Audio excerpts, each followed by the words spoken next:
Dafties, What Culture Wrestling's Adam Clery here, joined by a selection of the great men of What Culture, coming to you live from my personal rooftop terrace in the city where everybody else seems to sleep, but we never do, New York City, and you are joining us for our most bankable source of pre-pay-per-view views, which, let's face it, we need this time of year, last minute rumours. Alright, first up, rumour number 1, or rumour number like 11 in the parlance of backwards What Culture, is that there are going to be brand new tag team titles unveiled at WrestleMania. They're going to be part of the match between Kurt Hawkins and Zack Ryder and The Revival. But the real twist on the tail is that because WWE hate The Revival so much, seemingly, they're not even going to win them. There's these classic designs that we've seen all over the internet, the kind of thing that The Revival, who love that old-fashioned stuff, would absolutely love to get their hands on, and then they're not going to get their hands on them. They're going to give them to Zack Ryder and Kurt Hawkins, giving them some kind of huge hometown feel-good win on the show of shows. Boys, is that cruel or is that funny? Cruel and funny, and one hell of a way to break a losing streak. This is Vince McMahon, your. Everybody knows that cruel is funny, and why stop there? They love Jim Cornette, get him to manage the B team, he'll be top and side. Right, next up we have a surprise entrant, one of possibly about 1,000 people who've been linked with the Andre the Giant Memorial Battle Royal. Rob Gronkowski? A lot of people pulled me up on the pronunciation the last time I said it. The Gronk. He's going to be in the Andre the Giant Memorial Battle Royal. Now, if you don't know this, the man himself actually has a storied history of Andre the Giant appearances while What Culture are in town. He is the whole reason the whole clumpy thing went entirely wrong, but that's a story for the book when it eventually comes out. So the story goes that WWE, they love themselves celebrity appearance. They've already got the two dogs from Saturday Night Live in the thing. They're going to get him in it as well, but not as some random dude jumping out the crowd and having some 5'4" security woman restraining him like happened last time. He's an official entrant this year, and he might even go on to win it. We've heard a lot of times he's been linked with the company, he's been photographed at a couple of events. This could be the next step on his road to joining the company full time, and it's going to start in the Banter Royal. Lads, The NFL is for girls and cups. Yeah, it could well happen. They should probably tell him it's not real, though. Right, here's what we do. Get Rob Gronkowski and Mojo Rawley to turn and beat Hawkins and Ryder, who then lift the titles from the Revival. Double penetration in the Revival. If you want to spite them, might as well do it without any Vaseline. Alright, so what are the two things that WWE like most in the world? Yes, you're right, one is brushing lawsuits under the carpet, but two is musical appearances at WrestleMania. We already know we're getting Joan Jett playing Ronda Rousey down to the ring with, what's the song? Yeah, that one. We know we're already getting that, and we also know that the Honky Tonk Man is being put into the Hall of Fame. Now, obviously they've not booked a match for Elias. That would have required some creative writing and some kind of story plan and maybe a few weeks worth of actually thinking about it. So we think we're going to get Elias doing a musical segment at WrestleMania. But the real twist in this is going to be that he's interrupted by none other than appearing at the Hall of Fame, the Honky Tonk Man, who, gee whiz, I wonder, might smash him with a guitar over the head to the rapturous cheers of people who don't think the guy deserves any better. Now, this fits for a lot of reasons, mainly because it means they haven't had to think about it, they can just go out and do it, it gives them a Hall of Fame appearance that everybody's going to pop for, and it means Elias can't complain that he wasn't you. So all the things line up, boys, but does it fit for you? Give me Jeff Jarrett or give me death. As long as someone gets twatted with a guitar, I couldn't care less. He's cool, he's cocky, he's very problematic, so just make sure to write the song for him. He's honestly got bad opinions. I'm telling you now. Alright, so we call the Andre the Giant Memorial Battle Royal the Andre the Giant Memorial Banter Royal for very, very good reason. Not only because we've heard that Gronkowski might be in it, not just because those two dorks from Saturday Night Live in it, but because we also might be getting one of the most shocking and deserved and heartfelt and necessary WrestleMania returns this company has ever seen. The man has one of the most impressive records ever at the show of shows. He's held gold there, he's made surprise appearances there, and on Sunday we could be getting the long-awaited return of Nicholas. Hang on, what?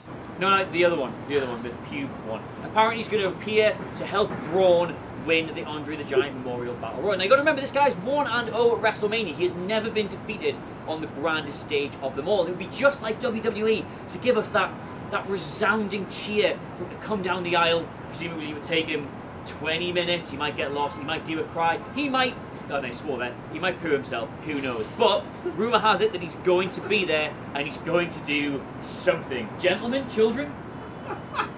No! Kids are bad! Kids are really bad. Just Googling what Nicholas has been up to. Oh, heroin addict. Just make sure to helicopter him directly into the MetLife Stadium because there's a lot of botherers this side of the river.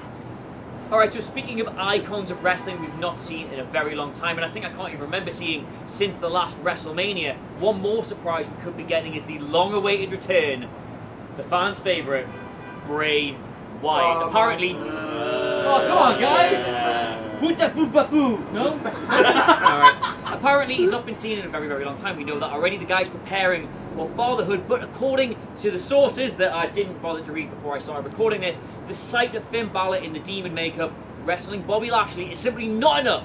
Not enough to satisfy Vince for the Intercontinental title match. They did tell Balor he couldn't have the Intercontinental title because they had something special planned for him. So obviously that must be that he gets the Intercontinental title and something else interesting happens. That interesting thing, and I am stretching the terminology of that very, very far, is that Bray Wyatt is going to make his long-awaited return sometime during that match. Will he cost Finn Balor? Will he help him? Will they be buddies in makeup together? Who knows? But the story is that he's going to be there somehow. He's going to show up as Sister Abigail, cue romance angle. There's one thing that Bray Wyatt hasn't thought about though. Love how terrifically spiteful this is yet again. They've had absolutely nothing for Bray Wyatt for about 8 months. The second she's about to drop a sprog, happy baby shower, here's a present, your husband's off the road, baby.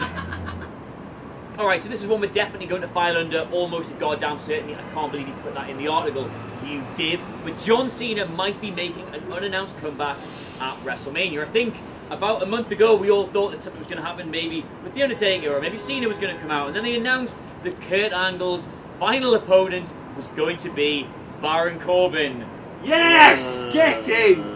The hero we all deserve. But that led to further speculation that it couldn't really be Baron Corbin seeing Kurt Angle off. What they were actually going to do is have John Cena come down at some point, probably after the match, and give Kurt Angle a fitting send-off by basically recreating the scene of his own introduction to the WWE. Now, we've had nothing teased about that so far, we've had nothing really confirmed by it, but still, the rumours persist that John Cena will actually still be Kurt Angle's final opponent, and that will be part of his full-time-ish comeback into WWE. Boys, is this the send-off Kurt Angle deserves? I like Baron Corbin. No. Kurt Angle has had an amazing story career. He should not be having his final match against Baron Corbin. Shut up. He should be put down in the only true way that people should go out on their shields with a lightning fist. Piss off, Wilbur. Right. People need to stop doing this to themselves. Stop bargaining. The company that you like just happens to be idiots who push terrible people. Baron Corbin's going to be in this match. What kind of evidence have you got that makes you think he isn't going to be? They're crap! Really, really, really short one, this, ironically enough. But the current record for a WrestleMania is 6 hours, 59 minutes, and 12 seconds. That card had only 14 matches on it. At the last count, WrestleMania 35 has 86. And the rumour is this is going to smash the runtime record by a factor of possibly months. So boys, how excited are you for 7 hours plus of live WWE? In the words of sentimental What Culture Office favourite Togi Maccabee, oi! No. Oh, he's asleep. Didn't this guy ask me to buy him a McDonald's earlier?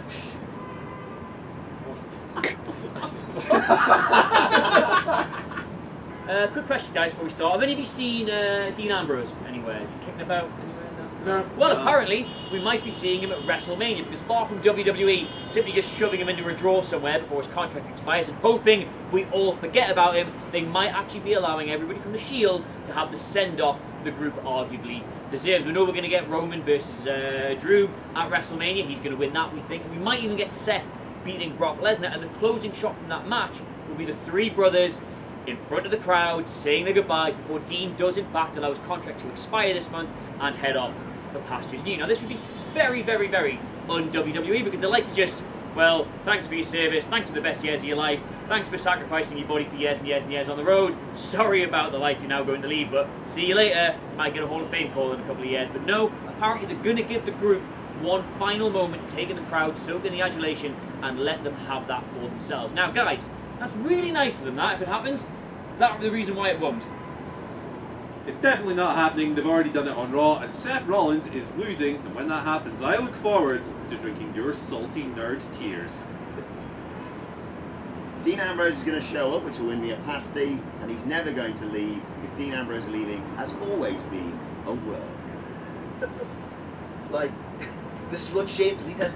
Do you know what I mean? They're not going to do nice things. Stop thinking they're going to do nice things. It's ridiculous. Alright, so I'm already dreading the three of you for this one, but we'll press on anyway. A couple of things that WWE really, really like. They like big celebrities. They like big celebrity appearances. They like big celebrities getting into wrestling. They like big celebrities getting into wrestling around WrestleMania. And Finn Balor, I will never forgive you for this.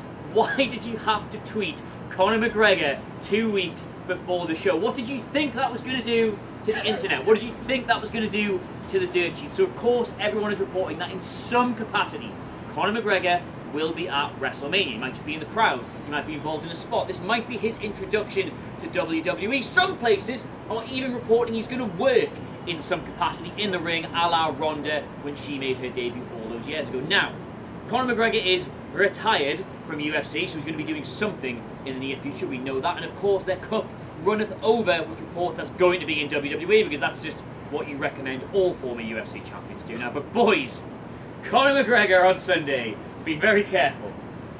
Vince McMahon is not paying that man's paycheck. No. Conor McGregor is going to be there, and he's going to give Becky Lynch the rub. Not like that. I mean, given the furore, it seems hard to believe, but you know, you're flirting with the idea of signing my...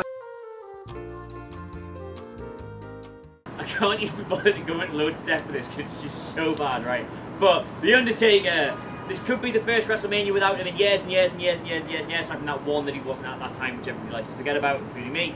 But there have been many reports that he's going to be here in some capacity. Now, normally, by this stage, we at least have an idea of what he's going to do. I've said in loads and loads of videos. This time last year, Cena was in the midst of calling him out during his like post-breakup breakdown that he was having and getting half cut in the front row. Then the year before that, Roman had like got rid of him, and the year before that, Vince had already called him his bitch on Raw. So we had some idea of what was going on. This year, nada, nothing, until he posted on Instagram him doing his workouts and not getting his back shaved for some reason. So everybody suspected this must mean he's coming back, and one of the theories doing the rounds, and I won't even degrade them by telling you who reported this, is that he's going to come back as the American badass in New York City. Bandana, motorbike, Kid Rock, the lot.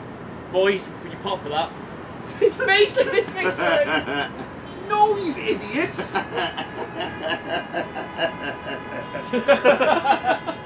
Keep rolling, rolling. I'm going for a piss or something here. Cheers.